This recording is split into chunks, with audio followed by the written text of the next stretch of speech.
New video here for 8 News Now has obtained in connection to a teenager who says she had been held captive in a North Las Vegas home.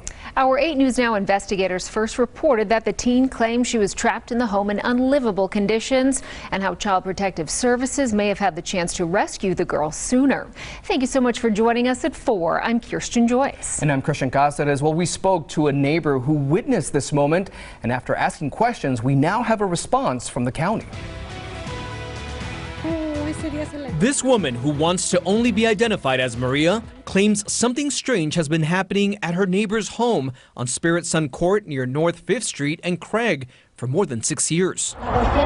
The biggest concern, she says, happened last week when the teenager next door escaped the home from the second-story window. The girl got out and jumped over our backyard seeking water. When we saw her, she said she had climbed down using sheets, but she was heading back up. This neighbor tells us the teenager was drinking water from her hose before she crawled over the concrete wall. When the neighbor asked if she needed help, she pointed to her ladder in the yard, which would help her climb back up to the bedroom window. Neighbors called North Las Vegas police, and according to reports, when officers arrived, the teenager said she was locked in the room where she was currently in, and the room did not have a knob, but only had a deadbolt lock, which required a key for both sides, which she did not have.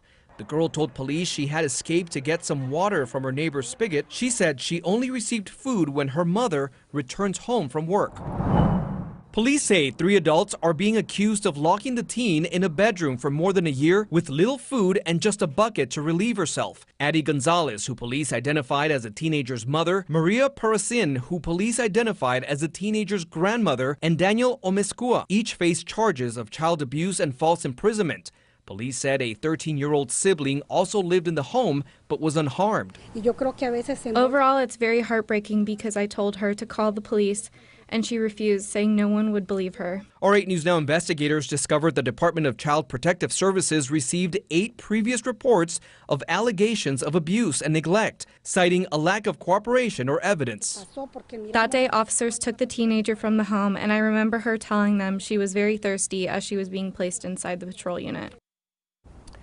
Well, the 3 adults are no longer in jail. Clark County did release a statement about this case, which reads, "This is a tragic event, and while Clark County cannot comment on the specifics because of confidentiality and ongoing investigations, we are ensuring that all the support that is needed is available and will be provided."